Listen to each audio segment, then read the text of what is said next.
Hello students, welcome all. जो आज का हमारा टॉपिक है Heisenberg uncertainty principal. Structure of atom का ये बच्चों बहुत ज़्यादा इंपॉर्टेंट टॉपिक है। कई बार बच्चों क्या होता है कि आप सबने सुना होगा ना, किसी एक्टर की एक ऐसी मूवी आई जिससे उसका करियर चेंज हो गया है ना। इसी तरीके से हाइजेनबर्ग अनसर्टेनिटी प्रिंसिपल और इससे पहले जो हमने पढ़ा है that is D Broglie hypothesis, ये दोनों एक ऐसे एक्सपेरिमेंट थे जिन्होंने बेसिकली क्या करा, क्वांटम मैकेनिकल मॉडल या क्वांटम फिजिक्स की जो रास्ता था ना उसको बहुत ज़्यादा खोल दिया। और उसके बाद क्या हो गया, बहुत सारे पूल ऑफ साइंटिस्ट आ गए जिन्होंने इस डायरेक्शन में काम करना चालू करा, विच वॉज क्वांटम फिजिक्स। ठीक है, क्वांटम मैकेनिकल मॉडल पे आ गए। तो क्वेश्चन है कि जैसे बच्चों हमने लास्ट वीडियो में ये पढ़ा था कि जो आपका डी ब्रॉगली हाइपोथेसिस थी वो बेसिकली क्या कहती थी बच्चों, डी ब्रॉगली ने ये कहा कि हर मैटर के पास डुअल बिहेवियर होता है। That means as well as particle nature उसके पास क्या था, उसके पास बच्चों वेव नेचर भी था। और अकॉर्डिंग टू डी ब्रॉगली उन्होंने ये बताया कि इलेक्ट्रॉन के पास, इलेक्ट्रॉन एक पार्टिकल नहीं, वो वेव भी है। ठीक है, तो जैसी ये चीज़ पता चली इलेक्ट्रॉन एक वेव है, तो सबसे बड़ा सेटबैक किसको लगा, जो बच्चों बोर्स मॉडल था। क्योंकि बोर्स ने क्या कर रखा था, उन्होंने एक इलेक्ट्रॉन को एज अ पार्टिकल अज्यूम करके उसको रोटेट करा रहे थे वो न्यूक्लियस के चारों तरफ। तो जो सबसे पहला झटका लगा बोर्स मॉडल को वो इसी चीज़ से लगी। और मैंने लास्ट क्लास में ये भी आपको बताया था कि जब हमने बोर्स मॉडल की लिमिटेशंस पढ़ी थी, ड्रॉबैक्स पढ़ी थी, कुछ लिमिटेशंस को मैं अभी इस वीडियो में भी एक्सप्लेन करूंगा बच्चों। लेकिन जब हमने बोर्स की लिमिटेशन पढ़ी, इसका मतलब मैंने ये भी बताया था कि क्वांटम मैकेनिकल मॉडल एक नया आएगा। तो जिस तरीके से हमने रदरफोर्ड के मॉडल के बाद और बोर्स मॉडल के बीच में हमने कुछ सेट ऑफ एक्सपेरिमेंट और अपने सेट ऑफ एक्सपेरिमेंट से आप बोल सकते हो टॉपिक्स पढ़े थे, जो क्या थे बच्चों, development leading to Bohr's model. इसी तरीके से जो लास्ट वीडियो था डी ब्रॉगली हाइपोथेसिस एंड आज का जो वीडियो है हाइजेनबर्ग अनसर्टेनिटी प्रिंसिपल, ये है डेवलपमेंट लीडिंग टू आपका क्वांटम मैकेनिकल मॉडल। बच्चों ध्यान से सुनना बहुत इंपॉर्टेंट है, बहुत इंटरेस्टिंग है ये टॉपिक, आपको अच्छे से समझ आएगा। तो सबसे पहले बच्चों जब मैं बोलता हूँ हाइजेनबर्ग अनसर्टेनिटी प्रिंसिपल, नाम से लग रहा अनसर्टेनिटी प्रिंसिपल, पता नहीं किस चीज़ के बारे में, किस चीज़ की अनसर्टेनिटी के बारे में बात कर रहे हैं। तो देखो बच्चों, जैसी ये चीज़ पता चली कि इलेक्ट्रॉन वेव है, इलेक्ट्रॉन के पास वेव नेचर भी होता है, तो जैसा मैंने बोला बहुत सारे पूल ऑफ साइंटिस्ट थे जिन्होंने बहुत सारे एक्सपेरिमेंट करे इसके बाद, और उसके बाद हम क्वांटम मैकेनिकल मॉडल की तरफ जाते हैं। तो उसमें एक सबसे बड़ा नाम है हाइजेनबर्ग। ओके, इन्होंने बेसिकली क्या बताया, सबसे पहले स्टेटमेंट को देखते हैं और उस स्टेटमेंट के बेसिस पे ये समझने की कोशिश करेंगे कि इनका बेसिकली कहना क्या था, उसको समझने की कोशिश करेंगे। तो अगर आप पूछो पेपर में आ गया what is Heisenberg uncertainty principal, तो आपको लिखना है it states that it is impossible to determine the position and momentum of a moving microscopic particle simultaneously। इनका कहना था it is impossible to determine the position and momentum, आप exact भी लिख सकते हो यहाँ पे, exact position and exact momentum of a moving microscopic particle simultaneously. अगर आप एनसीईआरटी की बुक देखोगे ना तो मूविंग माइक्रोस्कोपिक की जगह उन्होंने लिख रखा है इलेक्ट्रॉन, तो बात एक ही है, आप इलेक्ट्रॉन की बात कर रहे हो, that is a microscopic particle. तो उनका सिंपल ये कहना था बच्चों कि it is impossible to determine. अगर आप किसी मूविंग, वैसे तो ये चीज़ बच्चों अप्लाई होती है हर तरीके के पार्टिकल पे, microscopic as well as macroscopic. जब मैं माइक्रोस्कोपिक और मैक्रोस्कोपिक की बात करता हूँ बच्चों, तो सिंपल सी चीज़ ये डिफरेंस है। आप ये समझो कि मैक्रोस्कोपिक वो चीज़ होती है जो बड़ी बड़ी होती है, जैसे हम है, जो भी आपको दिखता है ना, रेत का एक पार्टिकल भी मैक्रोस्कोपिक हो गया। लेकिन माइक्रोस्कोपिक जैसे बहुत छोटे होते हैं, आप जिसको देखने के लिए माइक्रोस्कोप की सपोज आपको जरूरत पड़ रही है, जैसे एटॉमिक लेवल पे आप जा रहे हो, आपके पास इलेक्ट्रॉन हो गया, आपके पास प्रोटॉन हो गया, उन सारी चीज़ों को आप क्या बोल रहे हो, माइक्रोस्कोपिक। तो हमेशा याद रखना डी ब्रॉगली ने ये बताया था कि डुअल बिहेवियर किसके पास होता है, मैटर के पास होता है। उन्होंने माइक्रोस्कोपिक मैक्रोस्कोपिक पर डिफ्रेंशिएट नहीं किया। हमने हाँ ये ज़रूर किया था कि अगर माइक्रोस्कोपिक होगा तो वेव ज़्यादा दिखेगा क्योंकि मोमेंटम कम होता है ना, और अगर मोमेंटम ज़्यादा है तो वेव कम दिखेगा। तो सेम चीज़ है कि जब हाइजेनबर्ग कहते हैं कि ये इम्पॉसिबल है डिटरमाइन करना पोजीशन और मोमेंटम एक साथ किसी भी मूविंग पार्टिकल का, तो मैक्रोस्कोपिक भी हो सकता है माइक्रोस्कोपिक भी हो सकता है। हमने यहाँ पे एक्सप्लिसिटली मूविंग माइक्रोस्कोपिक इसलिए लिखा है क्योंकि मूविंग होगा तो उसके पास मोमेंटम होगा, रुक गया तो कोई मोमेंटम नहीं है। और माइक्रोस्कोपिक इसलिए क्योंकि सही बताऊं तो ये रेलेवेंट माइक्रोस्कोपिक के लिए, मैक्रोस्कोपिक में अभी जब हम कुछ क्वेश्चन करेंगे तो आपको दिखेगा इतना कम डिफरेंस आता है कि वो आपके लिए कुछ भी मायने नहीं रखता। जब मैं बोलता कुछ भी मायने नहीं रखता तो थोड़ी देर वेट करो बच्चों, जब मैं क्वेश्चन कराऊंगा तो आपको अच्छे से क्लियर हो जाएगा। लेकिन इनका बेसिकली कहना क्या था, इनका कहना क्या था, देखो बेसिकली इनका कहना था कि सपोज़ करो कि आपके पास इलेक्ट्रॉन है, इलेक्ट्रॉन का एग्जांपल लेते हैं।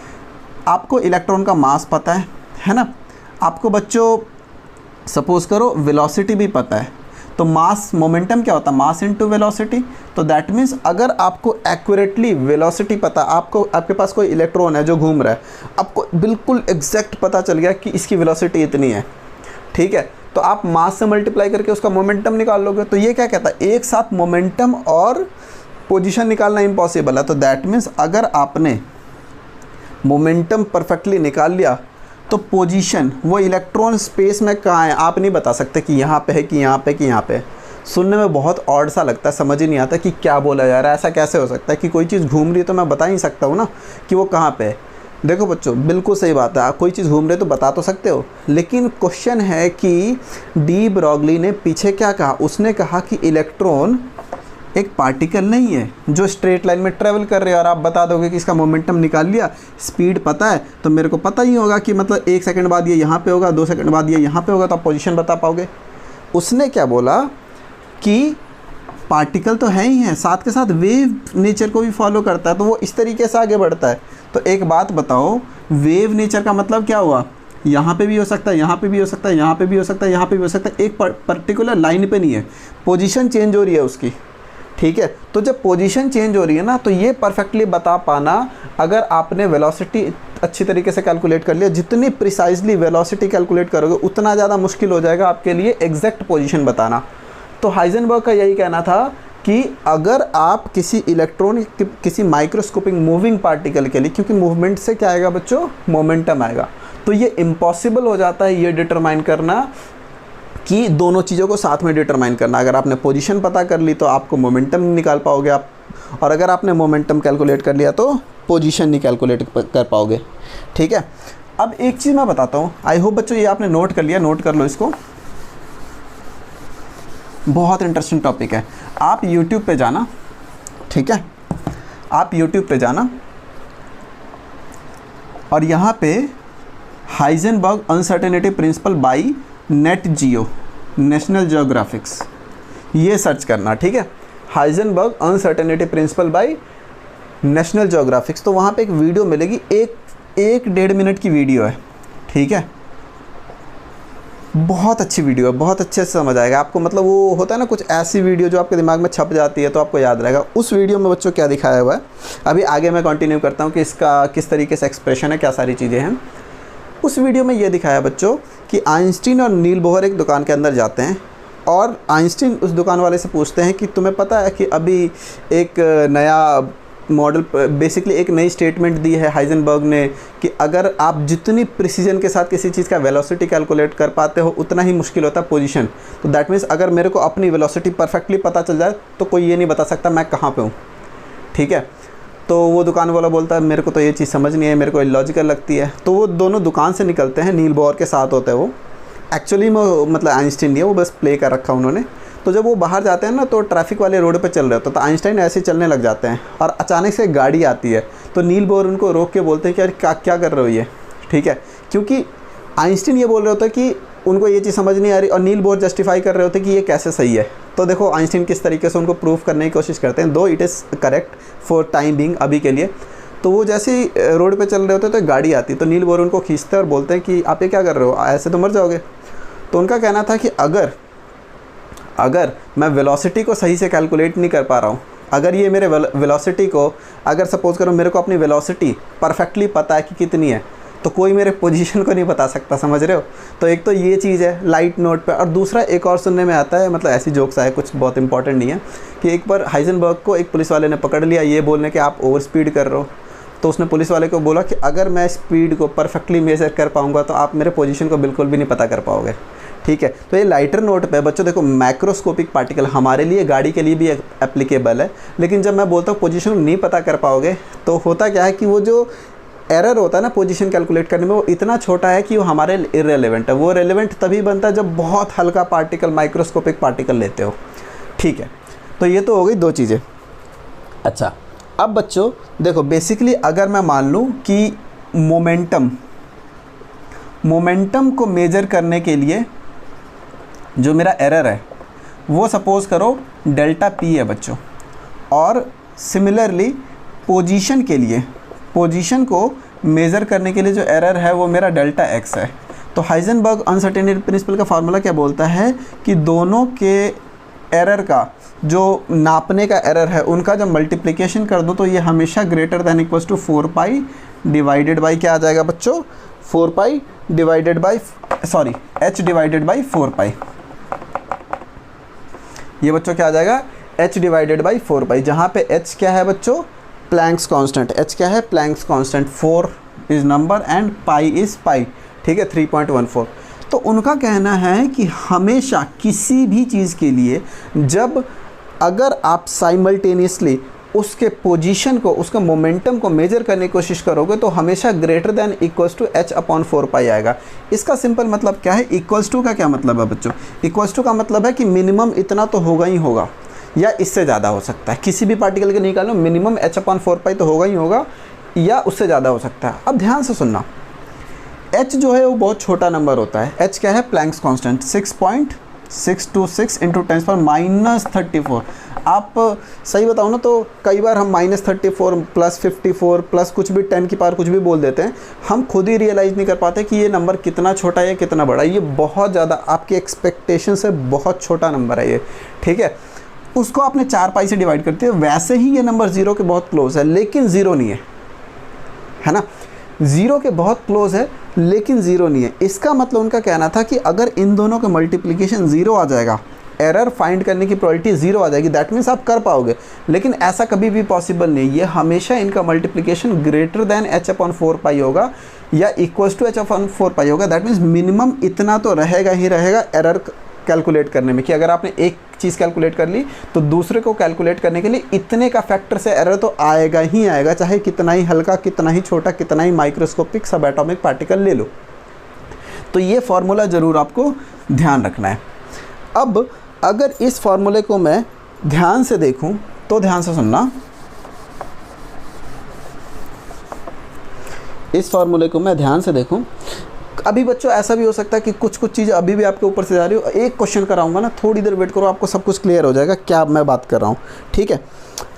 तो सपोज करो कि delta X into delta P h upon 4 पाई। बच्चों मैं इसको ऐसे भी लिख सकता हूँ, ये जो है ना आपका मोमेंटम, मास इंटू वेलोसिटी होता है, तो delta X into delta we, जो मास आया उसको मैं नीचे ले गया, तो h अपॉन 4 पाई m, ठीक है। अभी इलेक्ट्रॉन के लिए निकालना है तो इलेक्ट्रॉन का मास डाल लो, आप अपने लिए निकालना चाहते हो तो आप अपना मास डाल दो, ठीक है।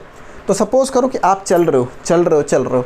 अब किसी को ये पता करना कि एक ही टाइम पे आपका पोजीशन और आपकी वेलोसिटी कितनी है एग्जैक्टली, इम्पॉसिबल है डिटरमाइन करना, ठीक है। आपके लिए भी, माइक्रोस्कोपिक के लिए, लेकिन माइक्रोस्कोपिक के लिए इसलिए लिखा है डेफिनेशन में क्योंकि वो रेलेवेंट है। आपके लिए जो एरर आएगा ना वो इतना छोटा होगा कि कोई फ़र्क ही नहीं पड़ता। अभी 10 की पावर -25 मीटर आ गया कि आप आगे पीछे हो सकते हो, बट 10 की पावर -25 मीटर मेरे लिए क्या, बहुत ही छोटा, एक बाल की जो वो होता है ना विड्थ, उससे भी कम है, उससे भी लाखों करोड़ों गुना कम है, इतना आगे पीछे हो सकता हूँ। ये बताने की कोशिश, क्या मतलब है इसका, कोई रेलेवेंस नहीं है। तो एक क्वांटम मैकेनिकल मॉडल के लिए क्वांटम लेवल पे, दैट मीन्स बहुत छोटे लेवल पे, क्वांटम का मतलब ये होता है बच्चों बहुत ज़्यादा छोटे लेवल पे। अगर आप सबने मूवी देखी होगी, अगर आपने मार्वल मूवी देखते हो तो आपने एंटमैन सीरीज़ की मूवी देखी होगी। अगर आपको क्वांटम मैकेनिक्स अच्छे से समझ आती है ना तो वो मूवी भी बहुत अच्छे से समझ आएगी। जो बातें करते हैं उसमें टर्मिनोलॉजीज़ यूज़ करते हैं वो बहुत, क्योंकि क्वांटम मैकेनिकल मॉडल पे काफ़ी बेस्ड है वो मूवी, ठीक है। तो इसका मतलब है कि ये चीज़ आपने कैलकुलेट कर ली कि आप वेलोसिटी या पोजीशन को साथ में कैलकुलेट करने की कोशिश करोगे तो ये इम्पॉसिबल है, या बोल लो पोजीशन या मोमेंटम को साथ में कैलकुलेट करने की कोशिश करोगे तो ये इम्पॉसिबल है। ठीक है, तो इसका मतलब है बच्चों, मान लो कि मैं बोलता हूँ कि मान लो कि मेरे को डेल्टा एक्स पोजीशन कैलकुलेट करने में कोई एरर नहीं आ रहा है, ज़ीरो एरर, मैं परफेक्टली बता पा रहा हूँ कि ये चीज़ यहीं पे है। मतलब स्पेस में आपने बता दिया कि ये रहा इलेक्ट्रॉन, परफेक्ट पोजीशन बता दिया आपने। अच्छा ठीक है, बता दी परफेक्ट पोजीशन, तो डेल्टा पी कितना हो गया, greater than equals to H upon 4 pi delta X divide किया। जैसे ही ये ज़ीरो हो गया, डेल्टा पी की वैल्यू कितनी आ गई बच्चों, इन्फिनिटी आ गई। इसका मतलब अगर एरर इन कैलकुलेशन पोजीशन के ज़ीरो है तो error in calculation of momentum infinite हो जाएगा। इनफाइनाइट का मतलब आप कैलकुलेट ही नहीं कर पाओगे। वाइसा वर्सा, अगर पोजीशन का कैलकुलेट करने में कोई भी आप परफेक्टली मोमेंटम आपने पोजीशन कर रहा हूँ, मोमेंटम की बात कर रहा हूँ, परफेक्टली आपने मोमेंटम बता दिया कि ये रहा इसका मोमेंटम, तो अगर आपको वेलोसिटी पता चल गया, आपने परफेक्ट वेलोसिटी निकाल दी इलेक्ट्रॉन की, इस पॉइंट पे यही ये पर्टिकुलर वेलोसिटी है, ये मतलब इस पर्टिकुलर टाइम पे ये वेलोसिटी है इस इलेक्ट्रॉन की, तो जब पोजीशन कैलकुलेट करने जाओगे तो डेल्टा पी नीचे आ जाएगा, डेल्टा एक्स इनफाइनाइट हो जाएगा, तो आप पोजीशन ही कैलकुलेट नहीं कर पाओगे इसको। तो साइमल्टेनियसली एक साथ तो इम्पॉसिबल है कैलकुलेट करना दोनों चीज़ों को। हाइजेनबर्ग्स अनसर्टेनिटी प्रिंसिपल यही चीज़ बताता है, और ये बहुत इंपॉर्टेंट है बच्चों समझना। अगर ये चीज़ आपको समझ आ गई है ना, तो आप खुद ही बता दोगे कि नील बोहर का मॉडल कैसे गलत था। ठीक है, अब ये सारी चीज़ें हम आते हैं अच्छी तरीके से, थोड़ा और अच्छी तरीके से मैं एक्सप्लेन करता हूँ। तो इससे आपको ये चीज़ समझने में बहुत इंपॉर्टेंट है कि जब आप क्वांटम लेवल पे जाते हो ना, क्वांटम लेवल जब मैं बार बार बोलता हूँ तो बहुत छोटे लेवल पे, इलेक्ट्रॉनिक लेवल पे, प्रोटोन के लेवल पे जा चुके हो आप, एटम के लेवल पे जा चुके हो, तो वहाँ पे जो ये चीज़ होती है ना बच्चों की, आप जो बोलते हो कि पोजीशन, ये इलेक्ट्रॉन की ऑर्बिट, ये सब कुछ नहीं है। जो हमने पढ़ रखा है ना कि बोर्स मॉडल में कि न्यूक्लियस के चारों तरफ कंसेंट्रिक सर्कल्स होते हैं, इलेक्ट्रॉन ऐसा बिल्कुल भी नहीं होते। ठीक है, इलेक्ट्रॉन्स इस तरीके से बिल्कुल भी नहीं घूमते। ये सारी चीज़ें गलत हैं according to quantum mechanical model. और इन सारी चीज़ों को गलत करने में सबसे बड़ा मतलब हाथ तो नहीं, सबसे इंपॉर्टेंट जो चीज़ें थी वो कौन थी, डी ब्रोगली हाइपोथेसिस जो हमने पढ़ी, हाइजेनबर्ग अनसर्टेनिटी प्रिंसिपल पढ़ा। क्योंकि आपको ये चीज़ समझने की ज़रूरत है बच्चों कि जो आप मैक्रोस्कोपिक लेवल पे जो फोर्सेज होते हैं ना, जैसे ग्रेविटेशनल पुल होता है, ये सारी चीज़ें, ये क्वांटम लेवल पे काम नहीं करती बच्चों।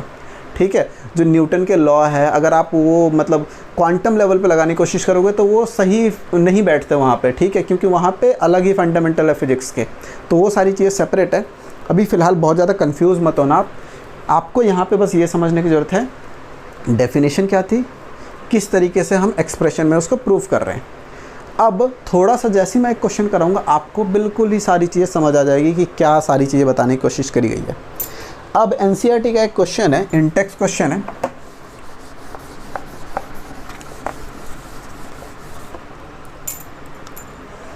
(2.16). ध्यान से सुनना बच्चों, क्वेश्चन क्या है, अ golf ball of mass 40 gram, mass 40 gram, speed है बच्चों 45 मीटर पर सेकंड। बोलता है कि अगर स्पीड कैलकुलेट करने का जो मेज़रमेंट में एरर आ सकता है, स्पीड का जो एरर है, अब वेलोसिटी का एरर बोल दो, तो वो 2% है। ठीक है, कैलकुलेट अनसर्टेनिटी इन पोजीशन, आपको पोजीशन का एरर कैलकुलेट करना है। ध्यान से सुनना, जो हमने अभी बताया वही चीज़ है। अब according to Heisenberg uncertainty principle, perfect precision के साथ अगर आपने परफेक्टली बता दिया कि इसकी वेलोसिटी ये है, तो आप एग्जैक्ट पोजीशन नहीं कैलकुलेट कर सकते। यहाँ पे बोलता है कि मैं परफेक्टली तो नहीं बता पा रहा, एरर है 2% का। इसका मतलब सपोज़ करो कि मैं गोल्फ खेल रहा हूँ, ठीक है, मेरे पास बॉल आई, मैंने मारा बहुत ज़ोर से, और एक तीसरा ऑब्जर्वर है, वो देख रहा है मैच। ठीक है, वो देख रहा है गोल्फ की बॉल उड़ती हुई जा रही है हवा में। अब उसने ये प्रिडिक्ट करा कि यार ये 45 मीटर पर सेकंड है, इसकी स्पीड हो सकती है 45 मीटर पर सेकंड। अच्छा, लेकिन मैं कंफ्यूज हूँ कि यार 45 मीटर पर सेकंड ही है क्या, मतलब थोड़ा बहुत आगे पीछे हो सकता है। वो आगे पीछे कितना, जिसको आप एरर बोल रहे हो, वेलोसिटी का एरर, वो 2% हो सकता है। तो उसने बोला कि यार अगर 45 मीटर पर सेकंड की स्पीड से जा रहा होगा, प्लस माइनस 2% ले लेता हूँ, जितना मेरे को समझ नहीं आ रहा कि ये थोड़ा 2% ज़्यादा भी हो सकती है स्पीड, 2% कम भी हो सकती है। तो पोजीशन क्या होगी इसकी उसी टाइम पे अगर कैलकुलेट करना पड़े, तो आपको कैसे कैलकुलेट करोगे।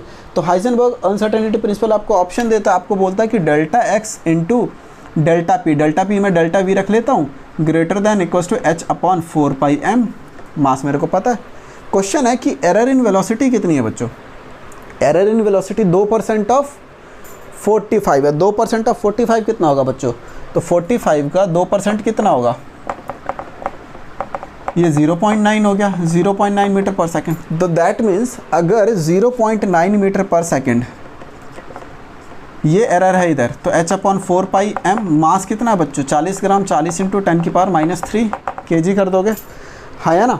तो जब इसको कैलकुलेट करोगे ना तो बच्चों आपको आएगा 1.46 इंटू 10⁻³ मीटर। ये है पोजीशन का एरर। अब ध्यान से सुनना मैं क्या बोल रहा हूँ। जो हमने बताया ना कि साइमल्टेनियसली आप कैलकुलेट नहीं कर सकते, साइमल्टेनियसली इसलिए कैलकुलेट नहीं कर सकते जब वो बोलता है कि एक साथ पोजीशन, अगर आप इसकी वैल्यू 0 रख देते, that means velocity, error in velocity 0 रख देते, तो x का इनफाइनाइट आ जाता, आप पता ही नहीं कर पाते, ठीक है, कि कहाँ पे है। लेकिन मैंने कहा कि नहीं भाई अभी थोड़ा शांत रहो, 0 मतलब मैंने परफेक्टली तो नहीं पता करा है, लेकिन 2% के एरर के साथ मेरे को पता है, वो वैल्यू मैंने डाल दी। जब मैं वो वैल्यू डालता हूँ तो मेरे को पता चलता है कि पोजीशन में एरर, अगर मैं ये परफेक्टली प्रिडिक्ट कर पा रहा हूँ कि ये 45 मीटर पर सेकंड प्लस माइनस 2% इतने की स्पीड से अगर है, तो पोजीशन बताओ इसकी एग्जैक्ट पोजीशन कितनी है, कि दैट मीन्स जो मैंने पोजीशन बताई होगी उससे कितना आगे पीछे हो सकता है ये। तो ध्यान से देखना, उसके कैलकुलेशन में एरर है 1.46 इंटू 10⁻³ मीटर। तो इसका मतलब जो स्टार्टिंग में मजाक में हाइजेनबर्ग ने बोल दिया था कि अगर मैं स्पीड प्रॉपरली कैलकुलेट कर लूँ तो आप बता ही नहीं पाओगे, या मैं बता ही नहीं पाऊँगा कि मेरी पोजीशन क्या है। तो उनका बेसिकली मतलब था इतने कम नंबर से कि मैं इतना आगे इतना पीछे हो सकता। अब आप खुद ही बताओ, इतने कम नंबर 10⁻³ मीटर, ये जो 10⁻³ मीटर है ना बच्चों, न्यूक्लियस के साइज़ वाइज जो होता है ना उससे भी 10⁻18 गुना कम है, उतने छोटे नंबर से भी 18 गुना कम है। इतना आगे पीछे उनकी गाड़ी हो सकती है, ये कोई भी सेंस नहीं बनाता ना। हाँ बिल्कुल सही बात है उनकी कि आप इतना एरर है फिर भी उसके गाड़ी के पोजीशन में बताने में, लेकिन स्टिल कोई सेंस नहीं बनाता ना कि बड़े पार्टिकल के लिए ये वैल्यू इतनी छोटी आएगी कि मैं यहाँ पे खड़ा हूँ, अब आपको बोला जाए ना इतना आगे बढ़ना है, कुछ भी कर लो नहीं बढ़ पाओगे, क्योंकि कुछ भी हिलाओगे ना, मतलब थोड़ा सा भी आगे बढ़ने की कोशिश करोगे, इससे कम से कम 1 अरब गुना ज़्यादा टाइम्स आगे बढ़ चुके होगे आप, क्योंकि इतना ज़्यादा छोटा नंबर है ये, है ना। तो कहने का मतलब क्या है कि अगर आपके पास एक गोल्फ बॉल 40 ग्राम का है, उसकी स्पीड इतनी है, उसका एरर इन वेलोसिटी इतना है, तो उसके पोजीशन का एरर कितना आ रहा है बच्चों, इतना कम आ रहा है। दैट मीन्स मैक्रोस्कोपिक पार्टिकल जो आपको दिखते हैं बड़े बड़े पार्टिकल, उसके लिए ये इतना कम आएगा ना नंबर कि आपके लिए कोई सेंस ही नहीं बनाएगा। लेकिन यहीं पे बच्चों समझो, मास जो 40 ग्राम है इसकी जगह मास ऑफ इलेक्ट्रॉन ले लेता जो 10⁻31 के रेंज में होती है, तो अपने आप ही ये कुछ सेंस बनाने लगेगा, क्योंकि जब आप 31 से डिवाइड करोगे -31 से, तो ऊपर जाके +31 हो जाएगा। तो ये बहुत एक बढ़िया सा एक ऐसा नंबर आ जाएगा जो इसको आप मेजर भी कर सकते हो। क्योंकि अगर आप इलेक्ट्रॉन के लिए सपोज करो 1 सेंटीमीटर की भी बात करते हो कि इलेक्ट्रॉन 1 सेंटीमीटर इधर हो सकता है या इधर हो सकता है, 1 सेंटीमीटर बहुत ज़्यादा बड़ा नंबर हो गया किसके लिए, इलेक्ट्रॉन के लिए। तो आप उस केस में तो बिल्कुल बोल सकते हो कि पोजीशन को बिल्कुल भी कैलकुलेट नहीं कर सकता। आप बोल रहे हो यहाँ पे इलेक्ट्रॉन यहाँ पे, तो बिल्कुल ही अलग चीज़ होगी, क्योंकि इलेक्ट्रॉन के रिस्पेक्ट में तो ये बहुत ही बड़ा डिस्टेंस हो गया, हाँ या ना। तो ये चीज़ आपको ध्यान रखनी बहुत ज़रूरी है। तो इस तरीके के क्वेश्चन आ सकते हैं आपको किसके ऊपर बच्चों, हाइजेनबर्ग अनसर्टेनिटी प्रिंसिपल पे। अब एक चीज़ मैं बताता हूँ आपको, जब हमने एक्चुअली तो हमने बच्चों limitation of Bohr's model cover कर चुके हैं, लेकिन फिर भी कुछ चीज़ें हैं जो मेरे को आपको बतानी है लिमिटेशन ऑफ बोर्स मॉडल में। देखो हमने ये सारी चीज़ें पढ़ ली कि खाली हाइड्रोजन लाइक एटम के लिए है, ये सारी चीज़ें हम पढ़ चुके हैं। 2 चीज़ें मैं बताऊंगा। मैंने बोला कि 2 मेजर एक्सपेरिमेंट्स है जिन्होंने पूरी तरीके से झकझोर के रख दिया किस चीज़ को, बोर्स मॉडल को, कि भाई गलत है तू। पहली चीज़ तो de Broglie hypothesis. De Broglie ने जैसे ही बताया कि बच्चों वेव नेचर होता है इलेक्ट्रॉन का, ठीक है, तो वहीं पे आधे गलत हो गए नील बोर की। उन्होंने तो हर जगह यही माना था कि इलेक्ट्रॉन पार्टिकल होता है, वो चारों तरफ घूमता ही, ये सारी चीज़ें। पहली चीज़ ये। और दूसरा बच्चों क्या था, हाइजेनबर्ग अनसर्टेनिटी प्रिंसिपल।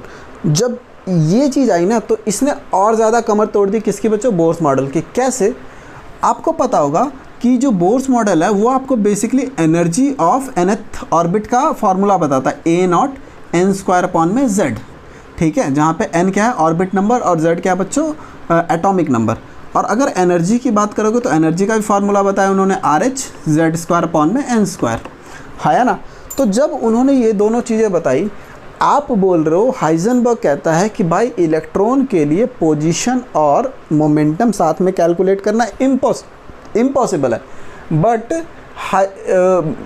हाइजेनबर्ग ने कहा कि ये इम्पॉसिबल है। लेकिन नील बोर के मॉडल के अकॉर्डिंग क्या है, आपको एक ही साथ वो आपको पोजीशन भी, अगर आप रेडियस बता पा रहे हो तो आप न्यूक्लियस के रिस्पेक्ट में पोजीशन बता पा रहे हो कि कहाँ पे हो, और अगर आपको उन्होंने एनर्जी का फार्मूला दे दिया तो आप तो काइनेटिक एनर्जी से इसको करो, half mv² equals to energy लगाओ, और मास आपको पता है, वेलोसिटी आपको पता चल गई, है ना। तो उन्होंने बता दिया कि भाई ये वाला इलेक्ट्रॉन तो इसकी पोजीशन ये रही और इसका एनर्जी ये रहा, एनर्जी से आप वेलोसिटी कैलकुलेट कर लो। तो अकॉर्डिंग टू बोर्स मॉडल आप तो साइमल्टेनियसली कैलकुलेट कर पा रहे हो। क्यों कर पा रहे हो बच्चों? क्योंकि उनका अजम्पशन ये था कि ये तो पार्टिकल है, पार्टिकल के हिसाब से बिल्कुल कर पाओगे। लेकिन जैसे ही डी ब्रॉगली ने ये बताया कि नहीं, पार्टिकल नहीं, वेव नेचर भी होता है, तो ये चीज़ खुलते ही ना हाइजेनबर्ग ने ये बोला कि नहीं, अगर वेव नेचर बेस में तो ये तो फिर पॉसिबल ही नहीं है, क्योंकि आप बता ही नहीं सकते कि इसकी पोजीशन क्या होगी। अगर साथ में कैलकुलेट करने की कोशिश करोगे तो ये इम्पॉसिबल है। तो ये चीज़ एक और थी जिसने पूरी तरीके से बोर्स मॉडल को गलत प्रूव करा। ठीक है, काफ़ी सारी चीज़ें सही भी थी, लेकिन overall Bohr's model as a total atomic model fail हो गया। एंड देन किसकी बच्चों जरूरत पड़ी? क्वांटम मैकेनिकल मॉडल की। और क्वांटम मैकेनिकल मॉडल बहुत इंटरेस्टिंग है, बहुत इम्पॉर्टेंट है, समझ आना बहुत ज़रूरी है। नेक्स्ट वीडियो इसके ऊपर होगा। अगर आपको ये वीडियो पसंद आई है बच्चों तो लाइक शेयर सब्सक्राइब जरूर करना। Thanks for watching this video बच्चों, बाय बाय, थैंक यू।